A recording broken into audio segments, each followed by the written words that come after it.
Oke, sudah bisa? Oke, sudah ya. Ya, baik, kita mulai untuk perkuliahan hari ini. Seperti biasa, sebelum saya masuk ke materinya, minta izin dulu untuk dibuka semua kameranya. Saya coba screenshot dulu ya.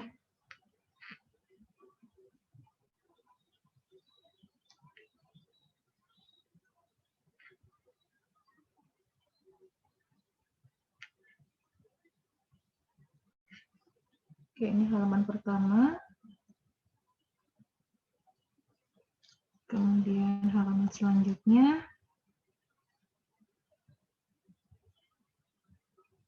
Ya, oke, siap sudah. Pertama-tama saya mohon izin kemarin akhirnya tidak bisa melaksanakan perkuliahan di hari Senin ya, karena hari Senin itu posisinya jam 2 itu saya masih di IGD masih nunggu kamar, jadinya masih belum bisa melangsungkan perkuliahan. Selasanya saya baru bisa untuk kelas berikutnya.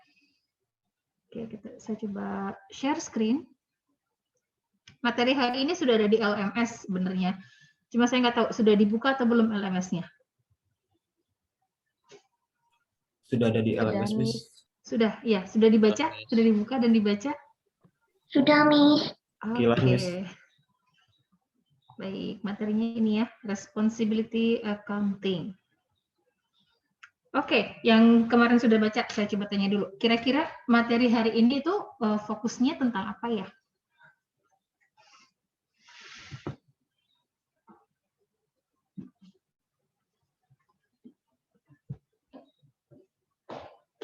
Ayo, yang sudah baca. Kira-kira materi hari ini tuh fokusnya tentang apa? Lebih kalau saya tanggap sih controlling gitu, Miss. Controlling. Apa yang mau dikendalikan di sini? Biaya profitnya gitu. Kalau saya Biaya? tanggap laporan biaya atau profit gitu buat kayak buat tanggung jawab kepada manajer gitu, Miss. Oke. Controlling. Saya terus dulu ya. Katanya ada biaya dan juga ada profit gitu ya. Ada lagi?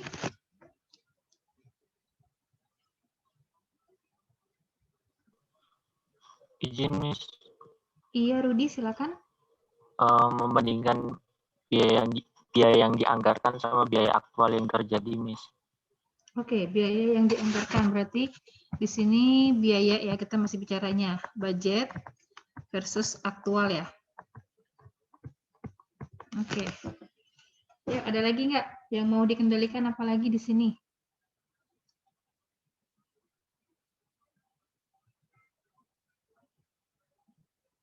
Ini Iya? untuk melihat sisa variansnya, Miss. Melihat sisa varians. Oke.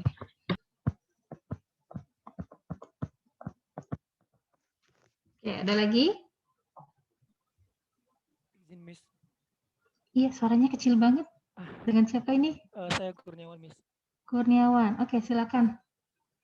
Untuk mencari nilai dari idle capacity variance dan spending variance. Mohon izin Kurniawan, di saya suaranya masih jauh banget kedengarannya. Izin, Miss, izin menjawab. Menurut saya pada materi kali ini kita akan mencari nilai dari idle capacity variance dan spending variance. Oke. Berarti di sini kalau menurut Kurniawan bicara mengenai varians, tapi isinya ada idle dan juga ada spending. Oke, ada lagi?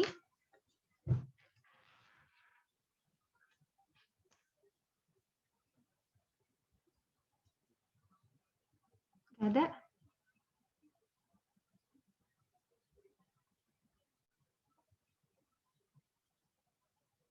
Yang menjawab baru 1, 2, 3, 4. Baru 4 mahasiswa yang menjawab nih.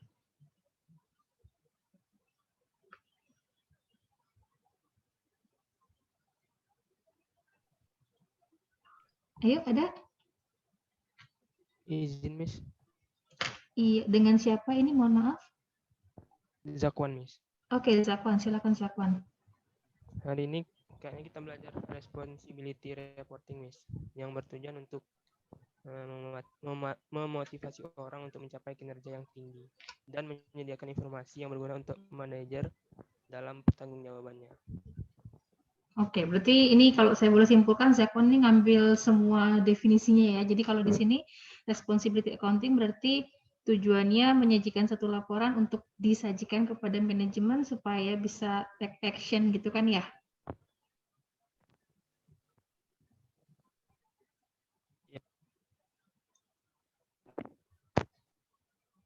Zakwan, masih adakah? Iya, Ya, Miss. Cek. iya. Izin, Miss. Iya, boleh. Dengan siapa Untuk ini? Ahmad Farhan, Miss. Oke, dengan Farhan silakan. Kalau dari pembeda, Miss, dengan materi sebelumnya itu, bedanya itu di perencanaan dengan di endingnya gitu, Miss. Jadi kalau responsibility ini lebih kepada pertanggungjawaban gitu ya, Miss. Jadi udah terjadi dulu, baru diambil langkah responsibility. Jadi di akhir lah gitu, Miss. Daripada budgeting kan itu perencanaan, yang dimana itu di awal gitu, Miss. Iya. Oke, baik. Terima kasih. Ini sepertinya sudah disimpulkan langsung sama Farhan ini. Jadi memang kalau kemarin itu kan kita budget itu kita masuk di awal ya. Kalau kalian pernah belajar manajemen itu kan ada fungsi-fungsi manajemen ya. Yang paling pertama adalah planning. Gitu kan. Nah, di sana kemarin pada saat kita melakukan penyusunan budget, baik itu production budget dan juga financing budget, itu memang masuk ke bagiannya planning. Nah, sedangkan untuk di sini responsibility accounting, kita akan masuk di bagian yang paling terakhir untuk fungsi manajemen, yaitu bagiannya controlling. Nah, sebenarnya kenapa sih kita perlu melakukan controlling di sini? Jadi, akuntansi pertanggungjawaban itu pada dasarnya mereka punya empat center ya, atau 4 pusat pertanggungjawaban. Kalau di sini yang pertama tadi ada yang bilang ada biaya. Ya, ini memang salah satu pusat atau salah satu center yang memang menjadi topiknya di akuntansi pertanggungjawaban. Nah, sebelum masuk ke profit gitu kan, biasanya kalau kita menyusun laporan keuangan khususnya untuk laba rugi, di dalamnya itu kan kita tidak hanya menampilkan sisi biayanya saja, tapi kita juga memiliki sisi untuk menampilkan revenue-nya. Jadi dalam responsibility accounting atau akuntansi pertanggungjawaban, pusat center yang berikutnya setelah pusat biaya, di sini yang kedua kita punya yang namanya pusat pendapatan atau revenue.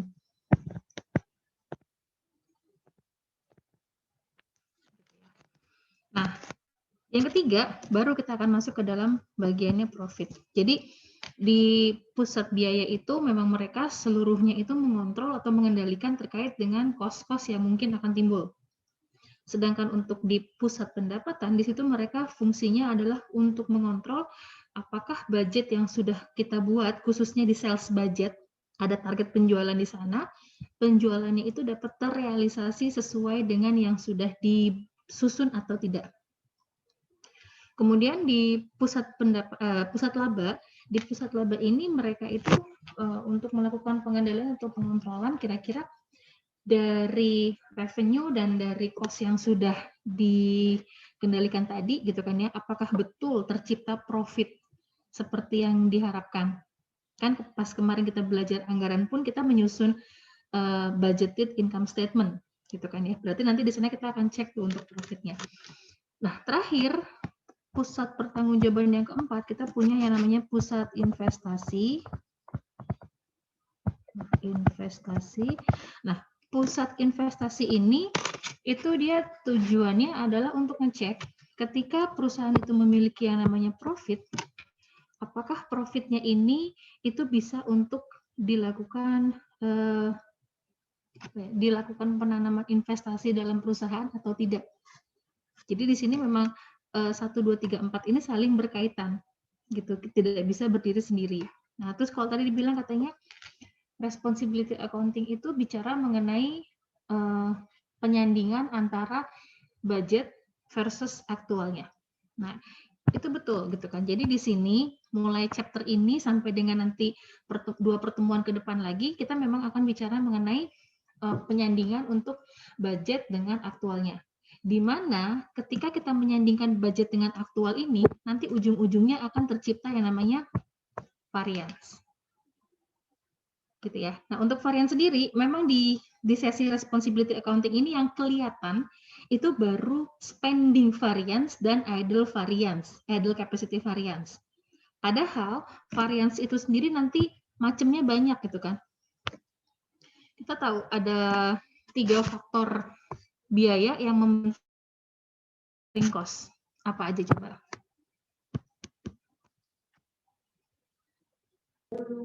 DM, DL, FOH. Betul. DM, DL, yang ketiga adalah FOH. Nah, DM sama DL ini, mereka itu adalah sifatnya berupa direct cost. Betul ya? Sedangkan untuk FOH sendiri, FOH ini bisa 2. Ada yang berupa direct cost, ada juga yang berupa indirect cost. Setuju nggak? Ya, Oke, Zakwan terlempar dari room kayaknya. Silakan Zakwan, selamat bergabung kembali. Ya, jadi karena FOH ini kita punya 2, ada DC yang direct cost sama indirect cost, berarti nanti kompleksitas untuk variance itu memang adanya di bagian FOH. Gitu ya. Kalau misalkan kita baru masuk di bagian direct cost gitu. Sebenarnya di direct cost ini sendiri faktor untuk menciptakan total cost-nya itu kan hanya dipengaruhi oleh price dikalikan dengan quantity. Hanya 2 ini kan ya? Betul nggak?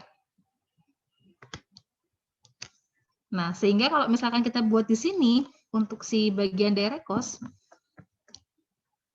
untuk yang berupa budget,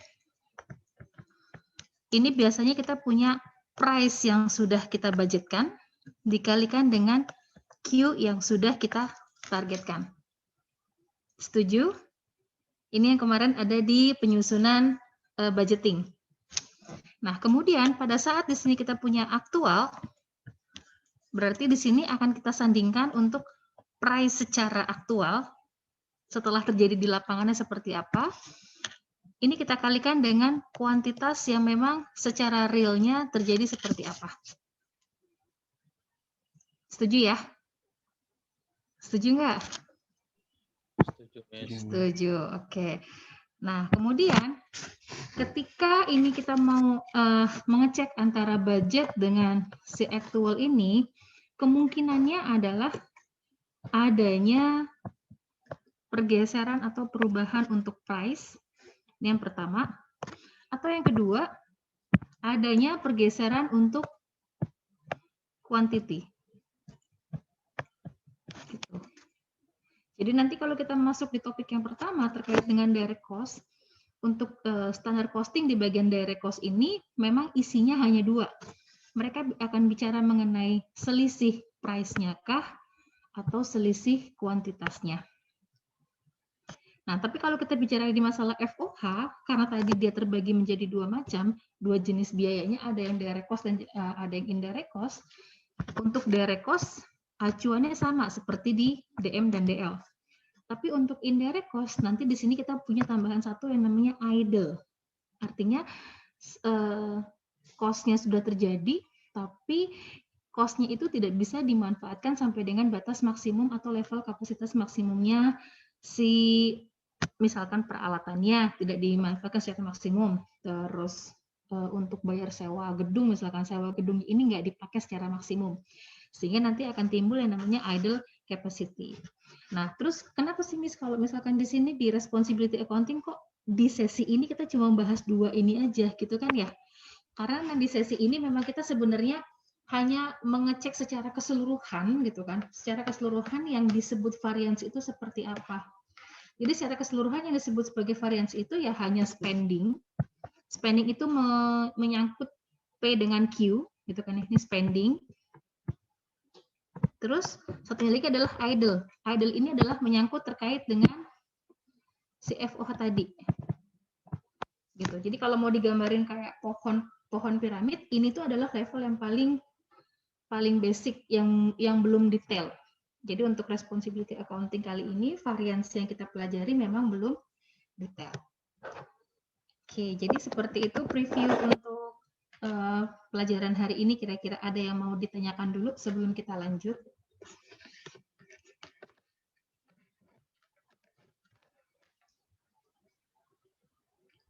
Silahkan, ada yang mau bertanya dulu?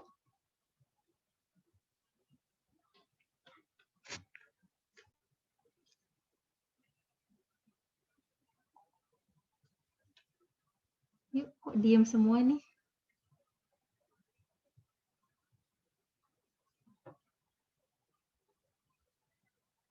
Silahkan, ada yang mau nanya nggak? Kayaknya nggak ada ya? Oh, ada? Oke, dengan siapa ini kok nggak kelihatan ya? Mohon izin suaranya tidak terdengar, samar-samar. Apakah suara saya terdengar, Miss? Oke, sekarang sudah. Nelly ya ini ya? Iya, Miss. Ya, oke, silakan Nelly. Terkait dengan FOH-nya itu, kan setiap perusahaan pasti memiliki departemen yang berbeda-beda, kan, Miss? Seperti yang kita pelajari di akuntansi biaya pertama, itu adanya departemen FOH yang berbeda-beda setiap departemennya. Untuk yang di budget, di responsibility accounting ini sendiri, adakah metode untuk pembebanan FOH-nya yang berbeda-beda itu, Miss? Kalau untuk metodenya sebenarnya nggak ada. Jadi kalau untuk di sini terkait dengan variance, berarti nanti kita hanya membandingkan FOH in total, tapi FOH-nya nanti kita kelompokkan. Mana FOH yang sifatnya direct, mana FOH yang sifatnya indirect. Jadi memang ini agak berbeda dengan yang pernah kalian pelajari di FOH departementalisasi atau di activity based costing, karena di FOH departementalisasi dan activity based costing itu kan kita cuma mengalokasikan FOH yang ada di masing-masing departemen atau di masing-masing aktivitas itu dialokasikan ke masing-masing produknya atau dialokasikan ke masing-masing departemen supporting kalau misalkan di FOH departementalisasi. Jadi kalau di sini kita tidak mengalokasikan si FOH ini, tapi kita menyandingkan antara si budgetnya, FOH yang sudah dibudget dengan FOH yang sudah terjadi, yang sudah terrealisasi. Gitu, Nelly. Berarti materi kali ini sifatnya yang sudah untuk membuat suatu perencanaan untuk kedepannya ya, Miss? Kalau misalnya. Iya, betul. Jadi topik kali ini responsibility accounting itu adalah kalau kemarin kita sudah bikin budget, terus sudah dijalani, sekarang ini di responsibility itu seperti dilakukan evaluasi. Dilakukan evaluasi apakah ada timbul selisih atau ada variance dari budget sama realisasinya, dan itu nanti menjadi bekal kita untuk nyusun budget di periode berikutnya. Baik, Miss, dapat dimengerti. Terima kasih, Miss. Oke, sama-sama, Nelly. Yuk, ada lagi? Izin bertanya, Miss. Iya, Diva. Miss, ini kalau saya bayangkan sendiri, kayak misalkan di akuntansi pemerintah tuh seperti LRA-nya lagi ya, Miss. Soalnya membandingkan kayak budgeting awal dan aktualnya. Nah, itu kan ada efeknya ke depannya, Miss. Misalkan ini tuh arahnya kemana lagi setelah ini kan kalau misalkan di Aktum itu kan ada LPE dan terus ada apa, neraca lagi, Miss. Nah, ini efeknya bakal kemana lagi, Miss, untuk ke depannya? Oke, jadi kalau ini efeknya itu adalah perbaikan untuk penyusunan anggaran berikutnya. Jadi ketika kita memiliki variance, mungkin ada yang sudah baca juga, variance itu nanti ada yang sifatnya favorable, ada yang sifatnya unfavorable. Kalau sama perusahaan itu nanti akan digunakan untuk pertimbangan. Apa sih yang harus dilakukan ketika variance itu timbulnya favorable? Apa sih yang harus dilakukan oleh perusahaan ketika variance yang timbulnya itu adalah unfavorable?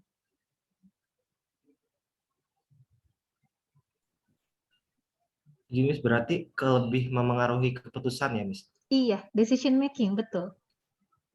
Oke, Miss. Terima kasih, Miss. Sudah cukup jelas. Iya, oke, sama-sama. Jadi, AKBI 2 itu, kalau kemarin AKBI 1 kan tekniknya ya, teknik dari basicnya kalian menentukan harga pokok gitu kan ya, sampai dengan detail-detail pembagian FOH-nya itu AKBI 1. Tapi ketika masuk di AKBI 2, ini sudah masuk ke arah ketika kemarin itu sudah terjadi seperti ini, decision making-nya apa? Gitu ya. Jadi emang AKBI 2 konsentrasinya ke situ. Oke, clear sampai sini? Oke, kalau gitu kita lanjut slide berikutnya. Oke, tadi di sini sudah ada yang menyebutkan definisi dari responsibility accounting. Katanya, sistem akuntansi yang menghasilkan laporan biaya profit kepada manajer yang bertanggung jawab atas suatu aktivitas untuk tujuan pengendalian. Oke, kalau dibilang di sini katanya ada manajer yang bertanggung jawab. Berarti di sini relates-nya dengan yang namanya 4 center tadi. Masih ingat tadi apa aja 4 centernya?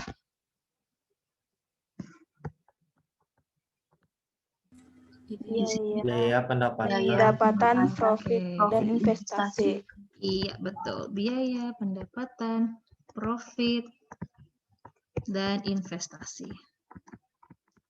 Jadi di situ nanti memang yang dilaporkan itu adalah kepada manajer yang bertanggung jawab. Jadi ada manajer untuk memang mengendalikan biaya, ada manajer yang bertanggung jawab untuk tercapainya pendapatan, ada manajer yang memang bertanggung jawab untuk pencapaian profit, dan manajer untuk pencapaian investasi.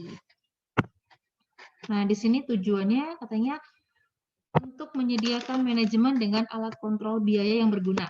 Jadi intinya di sini adalah tools, gitu kan ya, merupakan alat untuk melakukan pengontrolan biaya.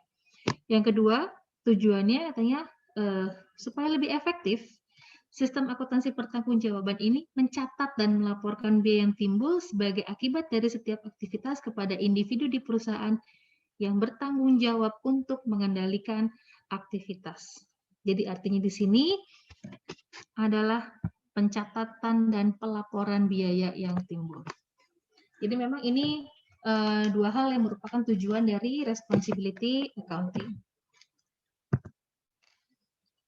Oke, yang berikutnya di sini penekanan akuntansi pertanggungjawaban ini merupakan pengendalian internal. Jadi pengendalian biaya internal. Artinya kita tidak akan mempengaruhi apakah produk kita nanti ini bisa menjadi lebih mahalkah atau bisa menjadi lebih murahkah, enggak. Tapi di sini itu akuntansi pertanggungjawaban kita untuk kontrol diri kita sendiri di dalam internal perusahaannya ini, apakah memang cost yang sudah dikeluarkan itu dapat tercipta secara efektif dan juga efisien. Jadi intinya adalah cost controlling ya.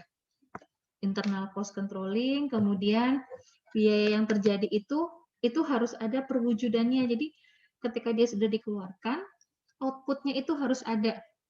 Kalau dia perusahaan produksi, ya berarti output berupa produk jadinya atau produk setengah jadinya itu harus ada.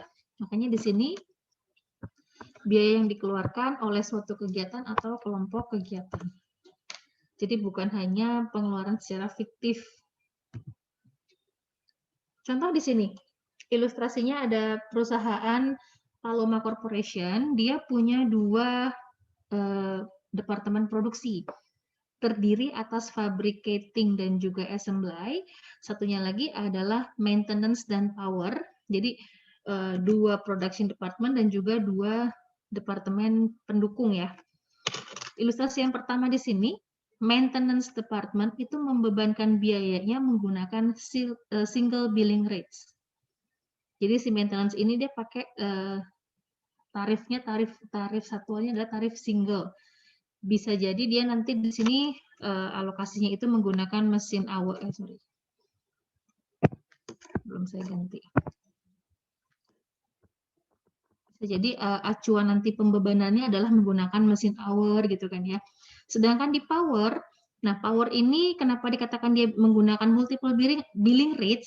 Karena kita tahu yang namanya power department atau departemen seperti kelistrikan itu kan komponen pembentuk biayanya itu ada 2. Ada biaya yang sifatnya fix, ada biaya yang sifatnya variabel. Kalau biaya yang sifatnya variabel, itu bisa kita pakai aktivitasnya seperti mesin hour, atau kalau di sini karena dia power berarti menggunakan kilowatt hour gitu kan. Tapi ketika dia merupakan fixed cost, kita nggak bisa menggunakan dasar atau basis KWH tadi untuk menggunakan billing rates-nya. Jadi nanti dia ada 2 untuk penggunaan tarifnya. Ini hanya contoh. Nah, ini berikutnya ilustrasi yang pertama. Maintenance Department melakukan pemeliharaan departemen untuk departemen fabricating, assembly, dan power. Dikatakan di sini, budgeted fixed cost, udah ketahuannya ada fixed cost, 150.000. Kemudian budgeted variable cost yang berupa variabel $20 per jam. Kemudian ternyata yang berikutnya ada actual cost yang terjadi pada periode tersebut adalah 245. Actual cost-nya 245. Nah, actual cost ini artinya udah net cost-nya itu di dalamnya sudah ada fixed cost ditambah dengan variable cost. Ya, kemudian ditanya berapa biaya pemeliharaan yang dibebankan ke masing-masing departemen. Sekilas memang mirip seperti FOH departementalisasi gitu kan ya. Tapi sebenarnya esensinya kita bukan mengalokasikan per FOH tadi kepada departemen produksi, bukan seperti itu. Nah, di sini kita lihat data berikutnya. Maintenance hour secara hours, secara MH maintenance hour ada aktual dan juga ada yang sudah dianggarkan. Berarti yang kemarin kita udah bikin di schedule itu masuknya di bagian budgeted kan. Nah, dianggarkan seperti ini. Jadi mereka cek dari periode sebelumnya, ternyata kebiasaannya perusahaan itu fabricating itu menghabiskan 2.500 mesin hour. Maintenance hour. Assembly itu 1.000 maintenance hour. Power 1.500 maintenance hour, sehingga in total untuk maintenance department ini totalnya adalah 5.000 jam. Itu ukuran kinerjanya. Kemudian dilihat secara aktual gitu kan, pas dijalanin ternyata oh di fabricating itu nggak sampai segitu gitu kan ya. Di fabricating itu ternyata pas dicek actualnya cuma 2.600. Ada selisih nggak? Ada selisih nggak? Ada.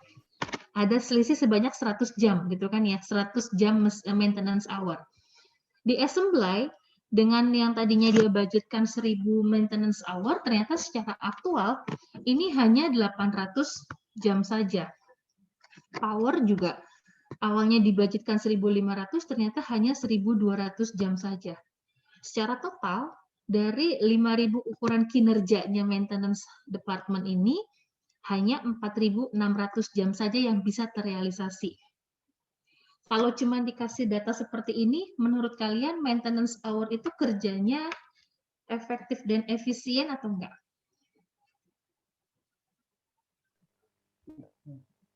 Dugaan awal aja. Enggak, kenapa enggak? Belum sesuai dengan budgetnya, Miss. Ada juga yang melebihi malah, Miss. Iya, oke.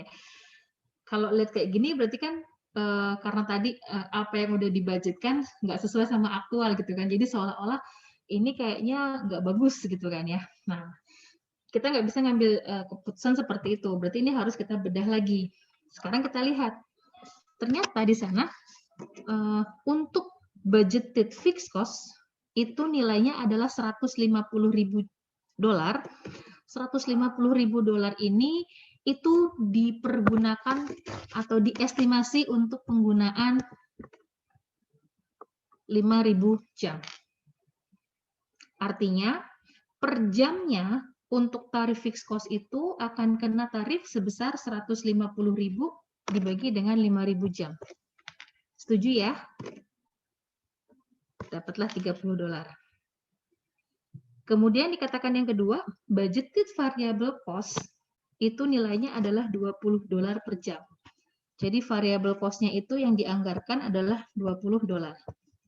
So, in total, di departemen maintenance ini, per jam itu ternyata tarifnya itu adalah $50. $50 ini udah ditambahkan antara fixed cost dengan variable cost. Ya, sampai sini clear untuk yang slide ini?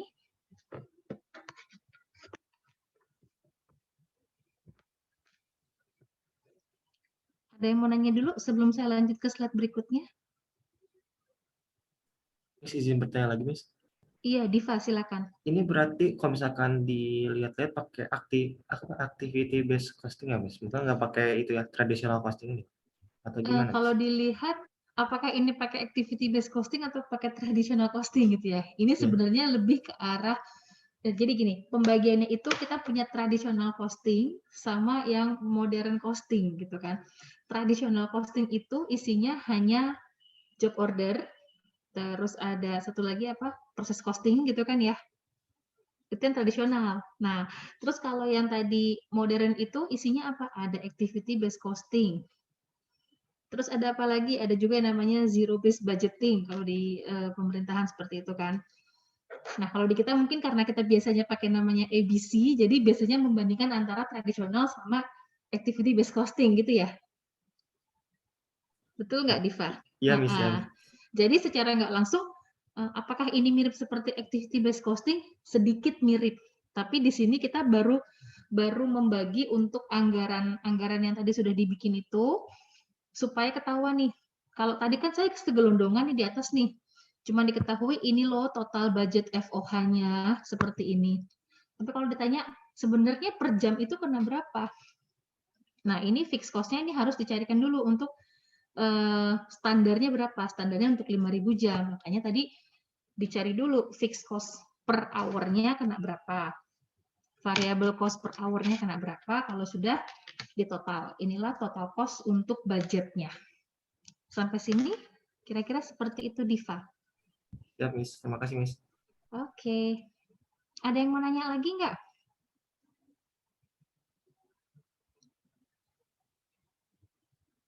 Nggak ada ya? Oke, kita lanjut. Ya, berikutnya di sini. Maintenance Department tadi setelah melakukan pemeliharaan kepada 3 departemen baik fabricating, assembly, sama power, tadi kan di depan udah ketahuan ya. Udah ketahuan harga atau tarif per jamnya itu adalah $50. Gitu kan. Terus dikatakan actual cost-nya secara total adalah 245.000.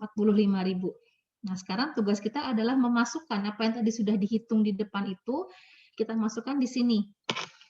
Dengan cara kita ambil actual hours-nya. Actual hours-nya diambil dulu. Tadi di depan sini kan kita sudah punya actual hours nih. Nah, actual hours-nya diambil, kita masukkan untuk di penghitungan, fabricating, assembly, dan juga power. Kemudian tarifnya kita kalikan dengan tarif yang standarnya. Tarif standar itu adalah tarif yang kita budgetkan, yang tadi sudah dihitung. Tarif yang sudah kita budgetkan itu tadi tarifnya kan 50 nih. Kita kalikan deh dari actual quantity-nya dikalikan dengan price standarnya, diketahui bahwa di sini ada biaya untuk fabricating 130.000, assembly itu 40.000, power itu 60.000. Setelah dijumlahkan kita punya 230.000. Nah, 230.000 ini baru yang akan kita sandingkan dengan actual cost. Artinya apa? Waalaikumsalam. Artinya apa? Jadi di sini untuk actual cost-nya itu ternyata terjadi apa ya? Bukan kesalahan tapi kelebihan penghitungan biaya. Secara aktual di sini mereka ternyata terjadinya adalah 245. Tapi kalau dihitung secara pembebanan yang sesuai, pembebanannya itu hanya 230.000. Gitu ya. Terus kalau nanya, Miss, terus kalau kayak gitu based on budgetnya berapa? Kalau tadi kan ini berdasarkan pembebanan. Berdasarkan budgetnya berapa? Ada yang tahu nggak? Total budgetnya berapa sih sebenarnya?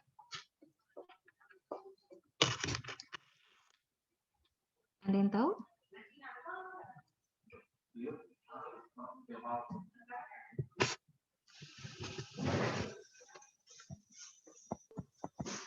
$250 ya, Miss. 250 dapat dari mana? 250 didapat dari 50 dikali jam yang dianggarkan tadi 5.000 kan, Miss? Betul. Jadi di sini tadi kita punyanya kan tarif untuk budgetnya $50. Sedangkan jam yang kita anggarkan 5.000 jam. Berarti 50 kalikan dengan 5.000, kita punya 250.000. Jadi kalau kita bikin skemanya, di budget itu 250.000. Di actual itu adalah 245. Nah, kalau kita cuma melihat, kita tutup mata nih, kita tidak melihat atau tidak mengukur aktivitas secara nyatanya, kita cuma bandingin gini doang, ini kan kira-kira cukup efisien ya. Dari yang dianggarkan 250.000, ternyata aktualnya itu ada hanya 245.000. Kelihatannya cost-nya saya efisien. Betul ya? Betul nggak? Ada selisih 5.000. Anggapan awalnya efisien gitu kan ya. Nah, ternyata di tengah-tengah ini kita tambahkan yang dibebankan. Yang dibebankan artinya, coba deh kalau saya lihat secara aktual, tapi tarifnya ini merupakan pakai tarif yang lama, gitu kan. Jadi di sini kita punya, kalau di bukunya Carter itu menggunakan kata-kata allowed, tapi di beberapa buku ini ada juga yang menggunakan kata-kata applied. Nah, masih ingat pernah ketemu kata-kata applied? Masih, Miss. Masih ya. Nah, jadi kalau tadi di sini kita masukin di situ secara perhitungannya di sini kita punya 230.000. Artinya apa? Nanti di sini akan timbul varians gitu kan ya. Satu varians gitu kan. Yang kedua, di sini pun akan timbul varians. Nah, varians yang tadi di sini di slide ini, dia udah dapat nih antara allowed sama actual gitu kan ya. Di sini dia punya selisih sebesar 15.000. Oke, 15.000. Tapi 15.000-nya di sini posisinya bahwa yang allowed itu lebih kecil daripada yang aktual. Baru ketahuan, oh ternyata secara aktual itu perusahaan itu sudah terlalu banyak mengeluarkan dana yang tidak seharusnya. Karena seharusnya itu kalau saya pakai pembebanan tadi, saya pakai applied itu, yang berlaku FOH itu hanya 230.000. Berarti ada kelebihan pembebanan sebesar 15.000. Nah, ini yang ada di varians yang pertama. Gitu ya. Yang berikutnya, nah di sini, terus kalau misalkan kita mau lihat varians yang berikutnya ada apa sih? Kita cek dulu di sini. Di sebelumnya sini kita punya tadi 20.000. Nah, ini kita memang tidak akan melihat. Yang ini kita belum lihat dulu ya. Ini belum disinggung di sini. Kita baru ceknya di sini antara allowed sama actual.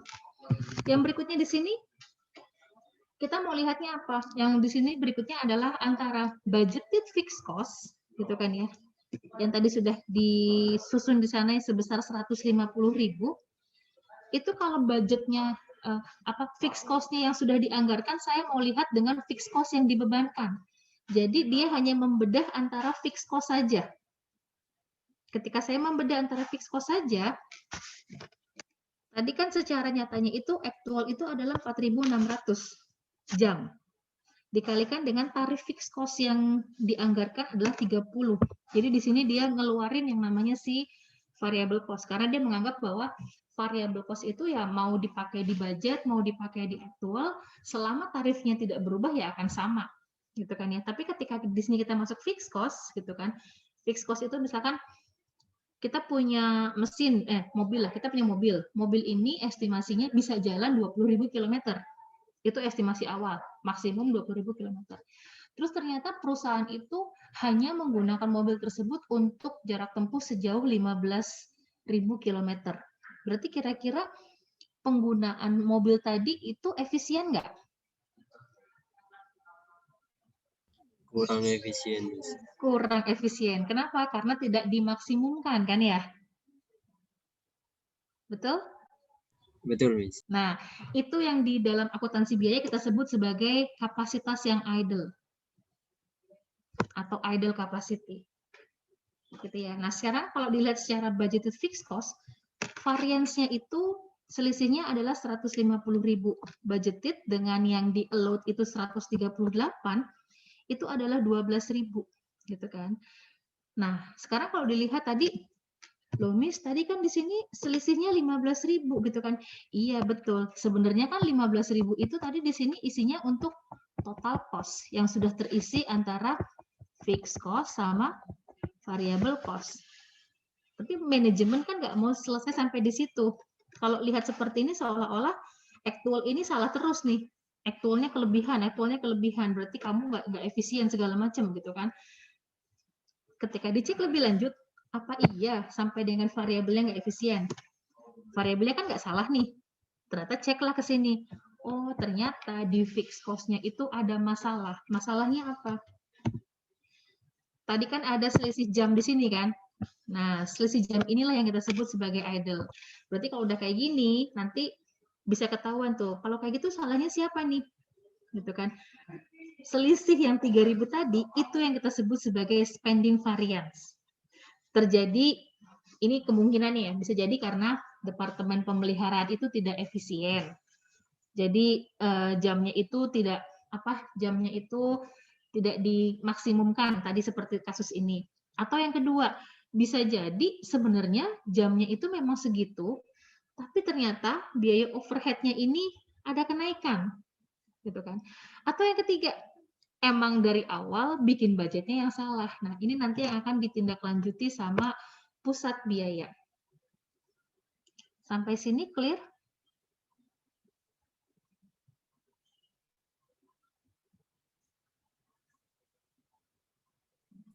Kira-kira sampai sini clear?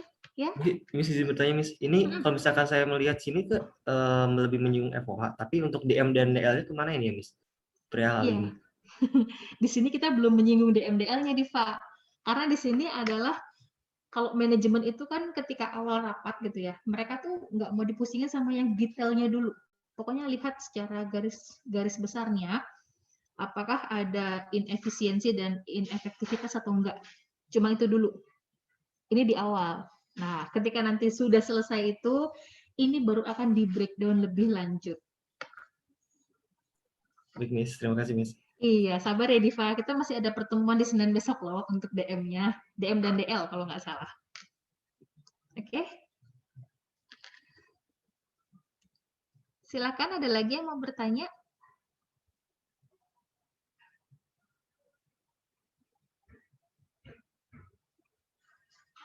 Tidak ada? Oke, kita lanjut.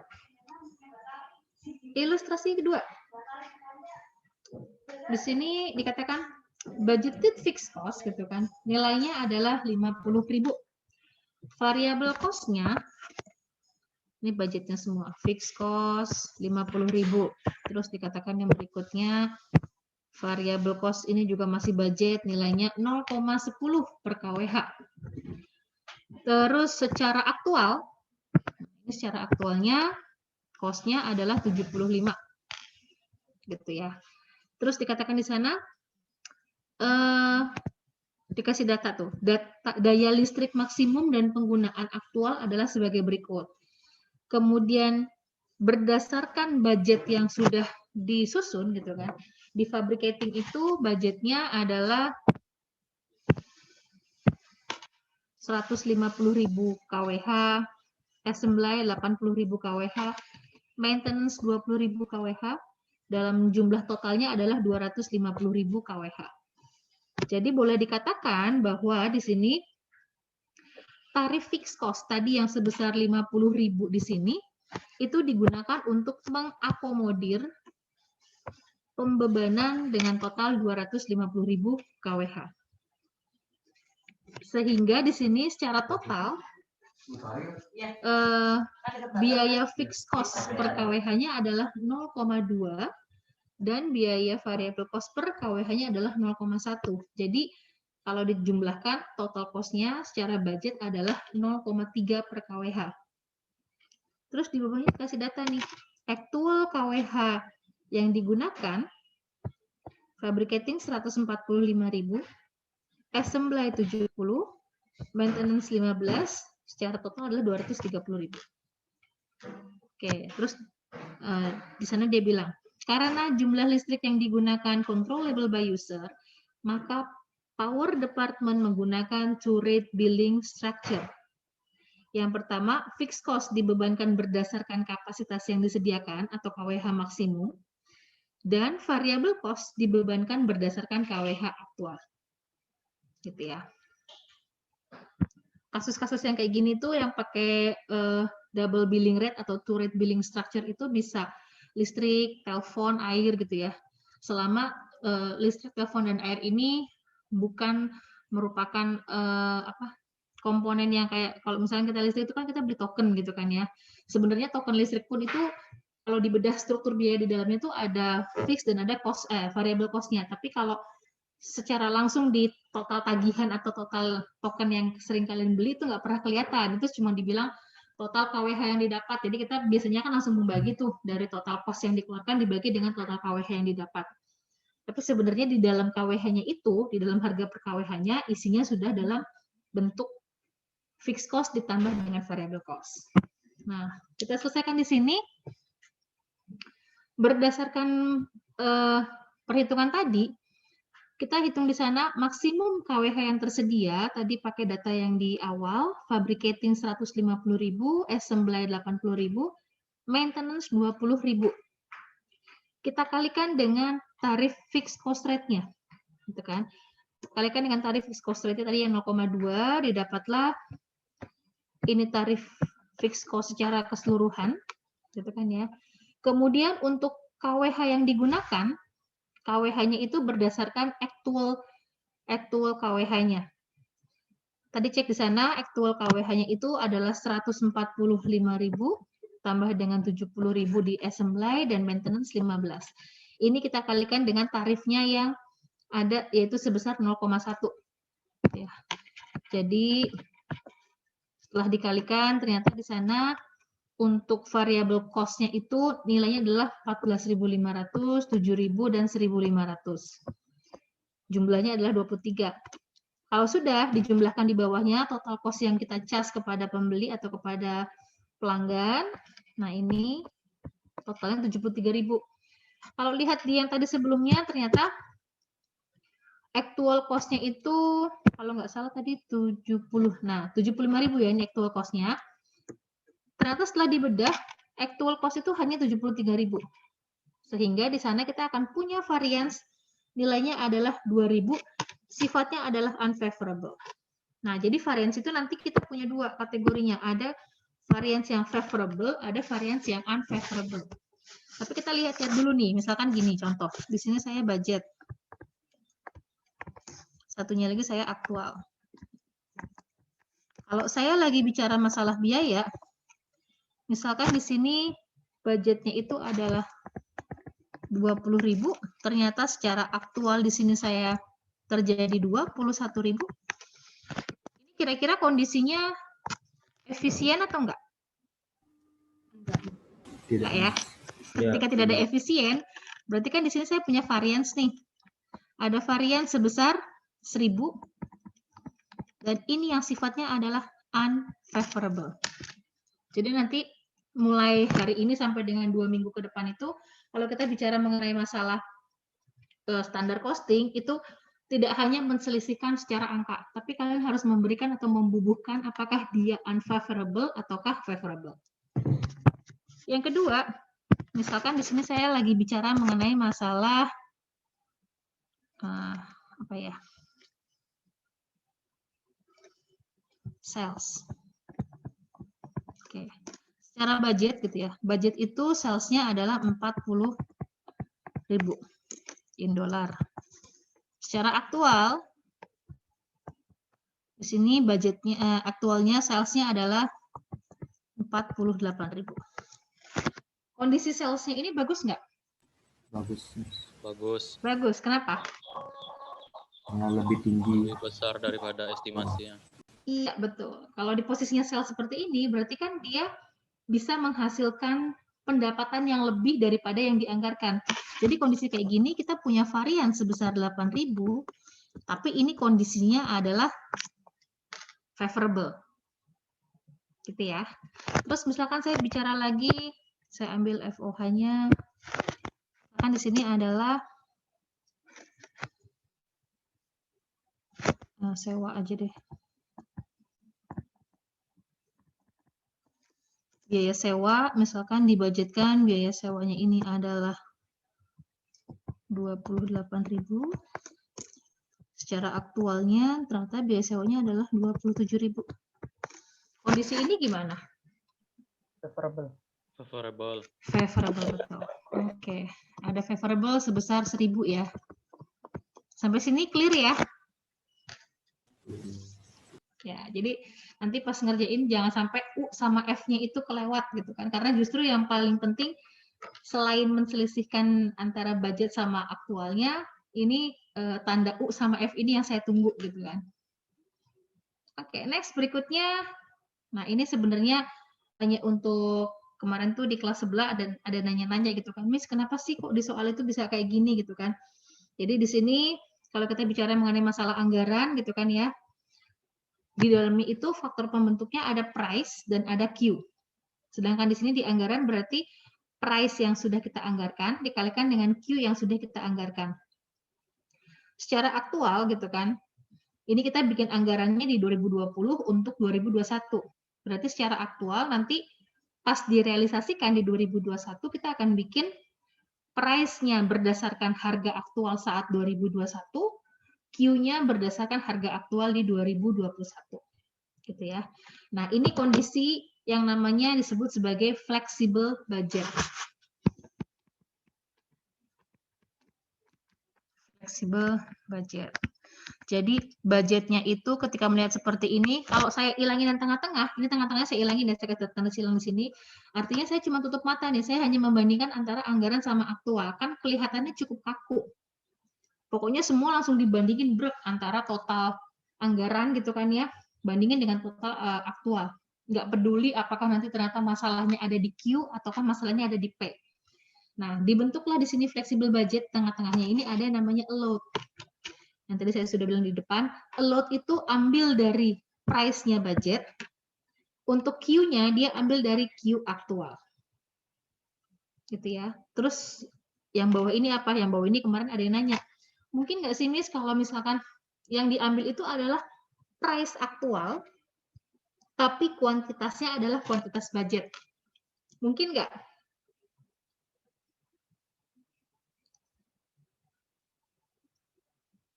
Yang diambil price aktual, tapi kuantitasnya kuantitas budget. Mungkin nggak? Pertanyaan saya. Tidak mungkin. Tidak, kenapa? Karena kalau quantity kalau kuantitinya ikut anggaran berarti produksinya berarti nggak bisa berjalan karena aktualnya beda. Iya, betul sekali. Kenapa ini nggak mau saya ambil gitu kan? Atau kenapa ini nggak digunakan? Ya kapan perusahaannya mau maju kalau based on-nya adalah selalu quantity budget. Kan harusnya perusahaan itu kuantitinya one step ahead gitu kan. Dia nggak bisa hanya berdasarkan budget terus kan. Kalau cost, iya cost itu bisa berdasarkan budget. Karena kan tadi fungsi akuntansi pertanggungjawaban, ingat yang pertamanya adalah pengendalian biaya. Jadi sebisa mungkin sih ini price-nya price budget gitu kan ya. Walaupun nanti pas kenyataan di lapangan ternyata price budget pun udah nggak bisa menampung gitu kan karena harganya sudah pada naik semua. Itu beda kasus lagi gitu ya. Tapi yang jelas kalau perusahaannya hanya Q-nya ini tidak bergerak terus gitu ya, dia pasti akan terus berkaca pada tahun sebelumnya. Jadi selalu menganggap bahwa perusahaan itu dirinya sendiri adalah perusahaan yang bagus, kinerjanya baik. Padahal kan kalau based on-nya Q budget ya kapan dia bisa nambah gitu kan ya. Oke. Nah, kemudian di sini bagaimana jika budget yang disusun disesuaikan dengan tingkat aktivitas aktual. Nah, inilah yang tadi kita sebut sebagai flexible budget. Oke. Flexible budget katanya merupakan budget yang disusun pada beberapa tingkat aktivitas menyesuaikan dengan aktivitas aktualnya. Nah, kemudian di sini konsepnya flexible budget. Misalkan ada budgeted overhead sebesar 10.000 untuk memproduksi 1.000 unit, ternyata produksi aktualnya itu adalah 1.100 unit dengan actual overhead-nya adalah 10.500. Kalau saya misalkan di sini tutup mata, saya tidak melihat kondisi yang di dalam sini. Jadi unitnya saya close ya. Terus menurut kalian, ketika saya dikasih budget overhead 10.000, ternyata aktual budget saya itu mencapai 10.500. Orang di luar sana itu pasti akan bilang, oh kamu pemborosan, karena nggak efisien nih. Ada pengeluaran sebanyak 500 yang memang tidak dikatakan tidak efisien. Nah, tapi sebagai orang produksi dia bisa membela diri. Saya nggak kayak gitu kok, gitu kan ya. Ternyata penambahan tadi yang sebesar 500 itu dia ikuti dengan penambahan output yang katanya adalah sebesar 100 unit, gitu kan ya. Jadi itu nanti terkait dengan konsep flexible budget. Oke, kemudian di sini dikatakan budget yang disesuaikan dengan tingkat aktivitas atau aktual ini disebut sebagai allowable budget. Tadi makanya kan saya taruh di depan tengah-tengah itu namanya allowed gitu kan ya. Itu bisa allowable budget, bisa budget allowance, itu sama. Tergantung bukunya yang dipakai yang mana. Tapi konsepnya sama. Nah, di sana untuk spending variance itu digunakan untuk mengukur efisiensi. Kan sesuai dengan namanya spending. Spending itu berarti yang diukur adalah price-nya. Seberapa banyak perusahaan sudah mengeluarkan cost-nya gitu kan ya. Sehingga di sana perbandingannya adalah actual cost dikurangi dengan budget allowance. Dan yang kedua, untuk konsep flexible budget ini, dia menggunakan idle capacity variance. Di sini dia hanya mengukur untuk Q-nya saja. Jadi kira-kira apakah ada kapasitas yang tidak terpakai di sana gitu kan ya. Itu dengan cara nanti budget allowance dikurangi dengan applied FOH-nya. Nah, ini adalah konsepnya si flexible budget yang tadi saya di depan udah bikin yang kayak gini nih. Kalian baru masuk. Nah, jadi di sini nanti antara anggaran sama allowed ini kita selisihkan gitu ya. Allowed sama aktual ini kita selisihkan. Makanya tercipta di sini slide-nya antara yang applied FOH yang sudah kita budgetkan tapi berdasarkan applied FOH, kita bagi dengan budget allowance-nya nanti akan timbul yang namanya idle capacity. Sedangkan antara budget allowance dengan actual FOH akan timbul yang namanya spending variance.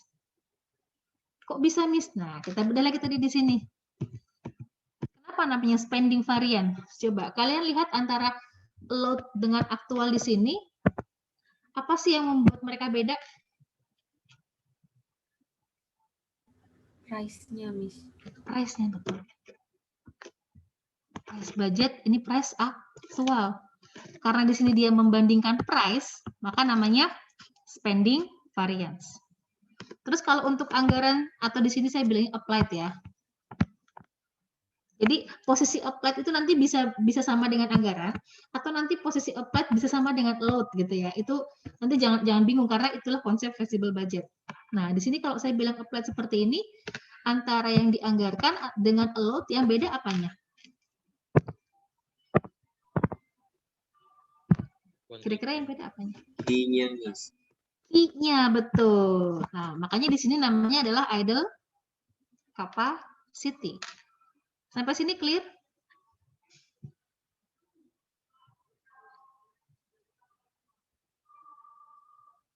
Kira-kira clear nggak sampai sini nih? Clear ya? Oke. Ya. Next di sini ada ilustrasi nih.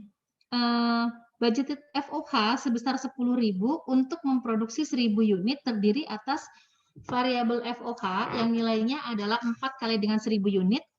Kemudian ada juga fixed FOH nilainya adalah 6.000 sehingga secara total budgeted FOH itu nilainya adalah 10.000. Gitu ya. Kemudian ternyata perusahaan itu memproduksi 1.100 unit dengan aktual FOH-nya adalah 10.500. Sehingga sekarang kalau kita mau breakdown secara applied itu berarti kan kita menghitung secara tarifnya ya, tarifnya si FOH tadi per unit, tapi kita kalikan dengan kuantitas secara realnya, gitu kan. Sehingga di sana 10.000 kalau kita bagi dengan 1.000 unit, kita punya angka 10 itu tarifnya, tarif untuk fixed budgetnya, kemudian kita kalikan dengan 1.100, ini untuk realisasi aktualnya atau aktual kuantitinya. Sehingga kita punya applied FOH sebesar 11.000. Nah, secara aktual FOH-nya adalah sebesar 10.500. Nah, sekarang kita hitung yang pertama, berarti kan disuruh ngitung berapakah spending, berapakah idle gitu kan ya. Kita langsung bikin aja pakai, saya lebih suka pakai pohon dibanding pakai ini, nggak apa-apa ya. Kalau tadi di sini kita masukkan aktual, aktual itu berarti isinya adalah 10.500. Setuju ya? Setuju nggak? Setuju. Terus di sini ada applied, gitu kan? Di sini ada applied, dan di sini kita punya allowance.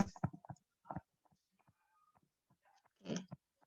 Posisi applied ini sekarang seolah-olah yang harusnya allowance tadi rumusnya menggantikan dia menjadi si apa tadi, budgetnya.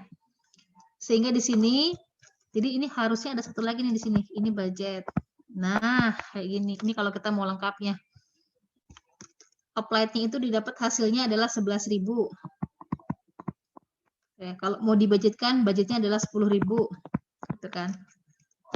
Nah, sekarang tinggal allowance-nya nih. Allowance tadi berarti kita menggunakan rumus dengan cara variabelnya, biaya variabel tadi yang $4 ini, kita kalikan dengan actual quantity, kemudian fix FOH-nya, kita gunakan fix FOH yang sesuai dengan budget. Jadi di sini kita dapatkan 10.400. Nah, jadi di sini kita diminta allowance dengan aktual. Terus applied dengan allowance.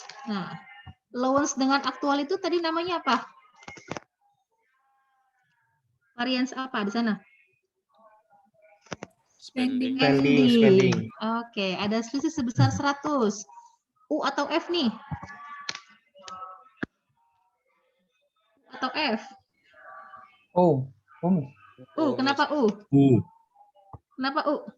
Aktualnya lebih Melebihi. besar. Melebihi. Karena kita lagi bicara cost loh ini, gitu kan ya. Mana tadi cost-nya nih? Nah, kita bicara cost kan, cost FOH. Jadi ini udah pasti 100-nya adalah U. Dan dia sifatnya adalah spending variance. Antara applied sama allowance.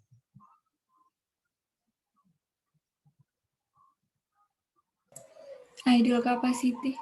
Idle capacity, betul. Idle capacity variance. Besarannya berarti 600 ya. U atau F? F. Kenapa F?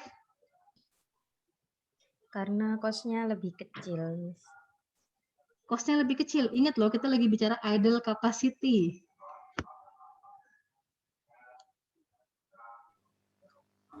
Karena kapasitas yang dianggarkan lebih banyak. Kuantitinya, Miss. Kuantitinya. Jadi U apa F? U apa F? F. Iya. Kenapa F? F, Miss. F. Iya, kenapa F? Karena yang digunakan lebih sedikit. Kuantitinya lebih.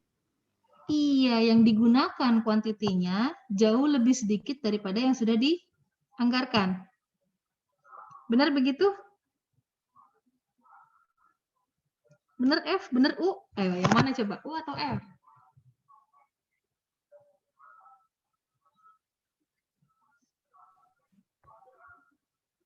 Ayo, U atau F?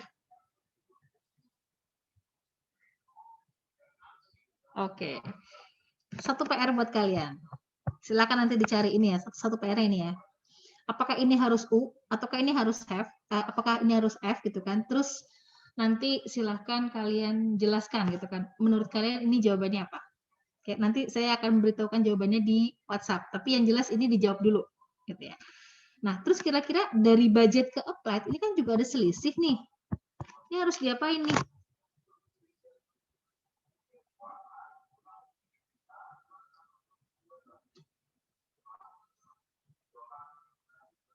Masih ingat diapain? ketika ada selisih antara budgeted dengan applied, Over under gitu ya. ini ada yang namanya over applied. Over applied, betul ya? Yang di applied lebih tinggi daripada yang dikontrol. Ini kan yang dikontrol nih, yang dibudgetkan yang dikontrol. Berarti ini ada over applied, sehingga nanti ini kan ujung-ujungnya harus di closing kepada COGS. Nah, ini memang kita nggak akan pakai gitu kan. Kita pakainya ranahnya dari sini sampai dengan actual. Oke. Berikutnya. Oh, sudah ada jawabannya kayaknya di sini. Oh, udah sudah dijawab nih di sini. Udah, nggak jadi buat PR deh. Di slide-nya udah ada jawabannya. U sama F-nya udah ada. Jadi bisa dibaca tuh. Jadi di sana memang untuk actual capacity-nya memang jauh lebih besar gitu kan ya, dibandingkan dengan yang sebelumnya gitu kan. Oke, selesai. Jadi ini masih yang kalau di variance kita punya level, ini masih level 0 dan level 1. Jadi kalau untuk penyajian di laporan akuntansi pertanggungjawaban ini masih level 0 dan level 1. Oke. Nah, sekarang silahkan kita latihan dulu gitu ya. Untuk yang prioritas untuk hari ini, latihannya kerjakan yang ini dulu. E17.9 dan E17.10. Nanti ini saya bedakan di LMS ya, mensubmitnya. Sedangkan untuk problem 17.3, 4, dan 5, gitu ya, ini yang masuk di LMS juga, tapi ini batas waktunya 1 minggu maksimum. Kalau ini pengerjaan harus hari ini selesai. Berarti hari ini sampai dengan kita nanti pukul 10 ya. Masih ada waktu sekitar 1 jam. 1 jam 15 menit ya. 1 jam 15 menit. Oke, silakan. Sejauh ini ada yang mau nanya? Miss, izin bertanya. Iya, Safira. Berarti untuk nentuin unfavorable sama favorable itu bukan melihat dari hasilnya minus atau plus, tapi kita harus melihat konteksnya dulu ya, Miss. Yang dibahas itu cost atau rent expense atau sales-nya. Betul, Safira. Jadi bukan hanya sekedar tanda plus atau minus, betul. Tapi harus dilihat kita lagi ngebahasnya apa sih, gitu kan ya. Iya, makasih, Miss. Sama-sama, Safira. Yuk, silakan. Ada yang mau nanya lagi? Oh ya, RPS yang terbaru sudah ada. Saya nggak tahu di LMS sudah masuk belum ya? RPS yang sudah ditandatangani untuk AKBI. Sudah ya, berarti saya nggak usah share lagi karena kemarin di hari Selasa itu belum masuk, jadinya saya share di WhatsApp group. Tapi kalau di sini sudah dapat dibuka di LMS, berarti sudah clear ya. Oke, baik. Jadi untuk sesi Zoom-nya saya tutup demikian. Untuk bertanya, oh ada yang mau nanya? Boleh tuh, nih Mas. Miss, tadi yang applied sama allowance tadi kan kuantitinya sama ya, Miss ya. Kemudian iya kan Miss ya, kuantitinya sama. Nah, kemudian yang di PPT itu kan dijelaskan karena selisihnya itu selisih fixed cost sehingga disebabkan oleh penggunaan kapasitas aktual di atas budget. Itu maksudnya bagaimana, Miss? Oke. Jadi gini. Ya, kalau kita bicara mengenai variabel antara tadi di sini applied dengan allowance gitu kan ya. Artinya perusahaan itu sebenarnya sudah berupaya cukup maksimum. Tadi kan di sini untuk berdasarkan applied itu dia masih menggunakan tarifnya tarif secara keseluruhan yang lama gitu kan ya. Tarif secara keseluruhan yang lama baik itu variabel ataupun fixnya digabung untuk 1000 unit. Gitu kan. Tapi ketika dia masuk di bagian allowance gitu kan, dia pecah lagi tuh. Saya cuma ngambil fixed cost-nya doang untuk bagian yang budgetnya. Tapi untuk variable cost saya ngambil komposisi unit yang terbaru. Artinya di bagian allowance ini perusahaan itu sudah bisa mendrive atau menggunakan aset yang ada di perusahaan tadi untuk bisa memproduksi sebanyak 1.100 unit. Artinya kan kuantitasnya udah nambah, tapi dia bisa memaksimumkan penggunaan fixed cost-nya. Gitu. Makanya di sini timbul yang namanya favorable, bukan unfavorable. Seperti itu nih, Mas. Berarti konteksnya terkait harga ya, Miss ya, bukan quantity. Meskipun dia idle. Sebenarnya sih ini bedanya juga bukan cuma harga doang, tapi quantity. Kan tadi di sini kita pakai yang quantity yang mendrive-nya adalah quantity yang 1000. Quantity untuk mendrive ini loh, quantity untuk mendrive harga satuannya.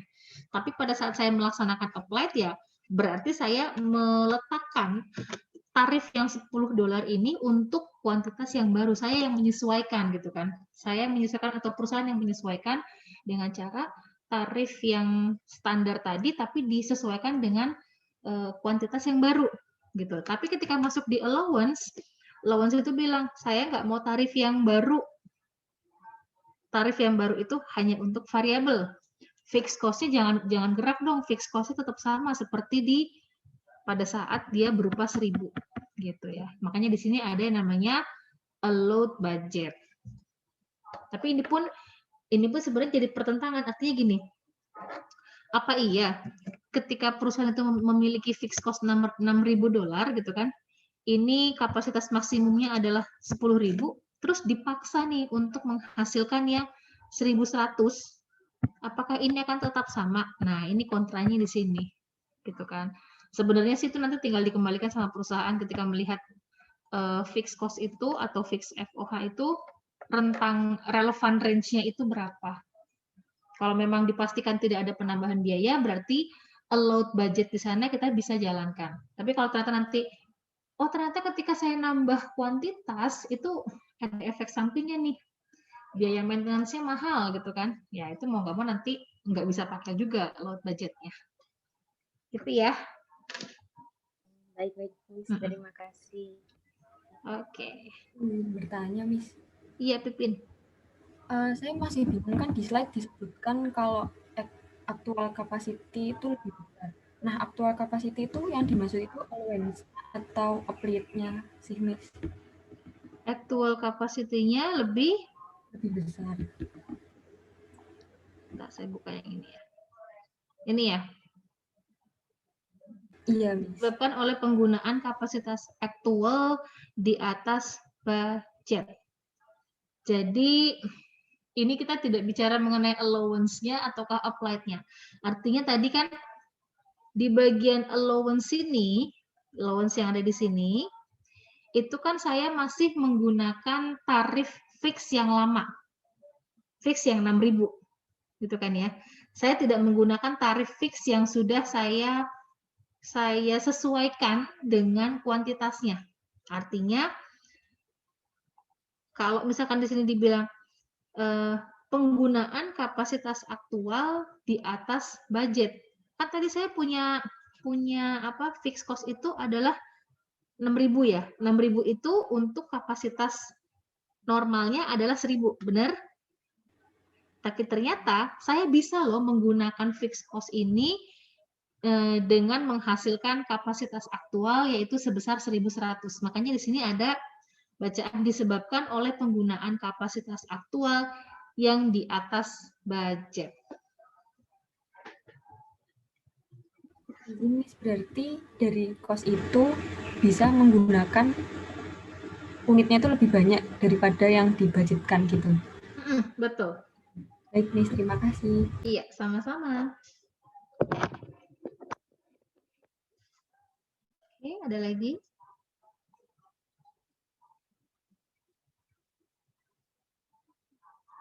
Oke. Baik, jadi untuk sesi Zoom-nya ini saya cukupkan dulu ya. Jadi nanti kalian kerjakan yang exercise. Exercise itu yang utama. Waktunya sampai dengan pukul 10. Nanti untuk selanjutnya kita akan saling berinteraksi di WhatsApp group. Terima kasih untuk sesi Zoom-nya. Saya tutup sekian. Wassalamualaikum warahmatullahi wabarakatuh.